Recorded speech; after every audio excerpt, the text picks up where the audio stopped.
Iran satellite. Iran نے Jio stationery مواصلاتی جس کا نام ہے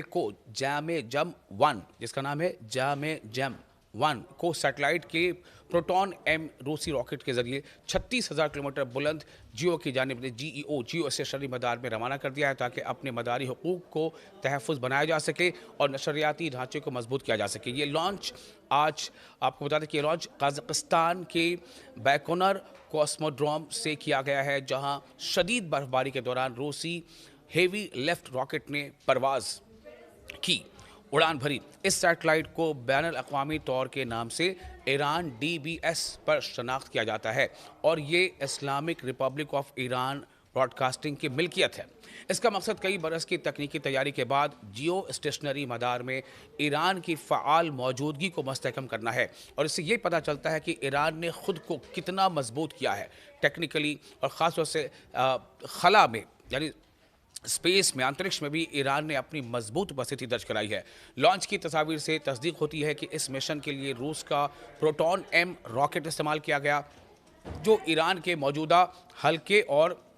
میڈیم رینج کے درجے کی مقامی لانچر سے زیادہ طاقتور ہے۔ یہ مشن ایک مشترکہ لانچ تھا جس میں روسی موسمیاتی سیٹلائٹ بھی شامل تھا تاکہ اخراجات کم کیے جا سکیں اور راکٹ کی آزمودہ قابل اعتماد صلاحیت سے فائدہ اٹھایا جا سکے۔ پروٹون سسٹم کو عالمی خلائی صنعت میں ایک ورک ہارس سمجھا جاتا ہے۔ یہ متعدد انجن پر اسٹیج کے برز ایم مراحل اور اس کے ذریعے بھاری سیٹلائٹس کو جیو اسٹیشنری ٹرانسفر مدار میں پہنچانے کی صلاحیت رکھتا ہے، جس سے مدار میں درست داخلے کے امکانات بڑھ جاتے ہیں، یعنی انترکش میں۔ تو یہ ثابت کر رہا ہے کہ اگر ایران جو کہتا ہے، یا صرف وہ کہتا نہیں بلکہ کر کے دکھاتا ہے، اور شاید ایسی ہی کئی ساری اور باتیں ہیں جس کی بنا پر امریکہ کو یہ محسوس ہو رہا ہے کہ ایران سے سیدھے طور پر بھیڑنے کا انجام کیا ہو سکتا ہے۔ اس حکمت عملی کو ماہرین سمارٹ ٹیکنیکل اسٹریٹجی قرار دے رہے ہیں، کیونکہ ایران کے مقامی ہیوی لیفٹ نظام ابھی ترقی کے مراحل میں ہیں۔ ایران اپنے مقامی لانچرز اور مداری ٹرانسفر اسٹیجز پر تحقیق جاری رکھے ہوئے ہے، یعنی ریسرچ اس کی جاری ہے، تاکہ مستقبل میں بغیر غیر ملکی مدد کے براہ راست جیو تک رسائی حاصل کی جا سکے۔ یہ اقدام بین الاقوامی ٹیلی کمیونیکیشن یعنی international telecommunication union ITU کے قواعد کے تناظر کے قوانین کے ITU بھی اہم ہے۔ اس کے مطابق یعنی اس ITU کے مطابق اگر مقررہ مدت میں یہ کافی کارگر ثابت ہو سکتا ہے۔ اگر مقررہ مدت میں فعال سیٹلائٹ مدار میں نہ رکھا جائے تو مدار میں مقام کے حقوق ختم ہو سکتے ہیں۔ تو اب یہ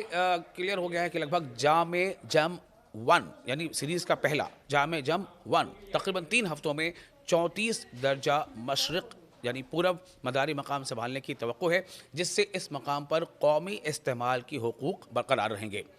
اس کے ذریعے تہران سے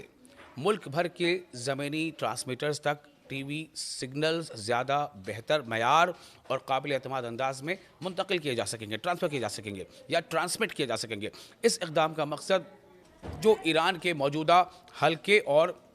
میڈیم رینج کے درجے کی مقامی لانچر سے زیادہ طاقتور ہے۔ یہ مشن ایک مشترکہ لانچ تھا جس میں روسی موسمیاتی سیٹلائٹ بھی شامل تھا تاکہ اخراجات کم کیے جا سکیں اور راکٹ کی آزمودہ قابل اعتماد صلاحیت سے فائدہ اٹھایا جا سکے۔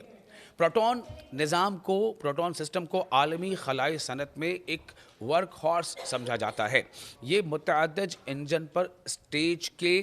برز ایم مراحل اور اس کے ذریعے بھاری سیٹلائٹس کو جیو اسٹیشنری ٹرانسفر مدار میں پہنچانے کی صلاحیت رکھتا ہے، جس سے مدار میں درست داخلے کے امکانات بڑھ جاتے ہیں، یعنی انترکش میں۔ تو یہ ثابت کر رہا ہے کہ اگر ایران جو کہتا ہے، یا صرف وہ کہتا نہیں بلکہ کر کے دکھاتا ہے، اور شاید ایسی ہی کئی ساری اور باتیں ہیں جس کی بنا پر امریکہ کو یہ محسوس ہو رہا ہے کہ ایران سے سیدھے طور پر بھیڑنے کا انجام کیا ہو سکتا ہے۔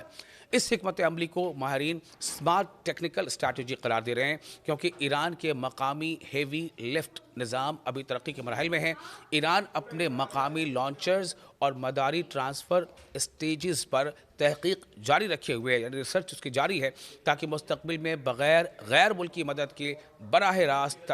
جیو تک رسائی حاصل کی جا سکے۔ یہ اقدام بین الاقوامی ٹیلی کمیونیکیشن یعنی international telecommunication union ITU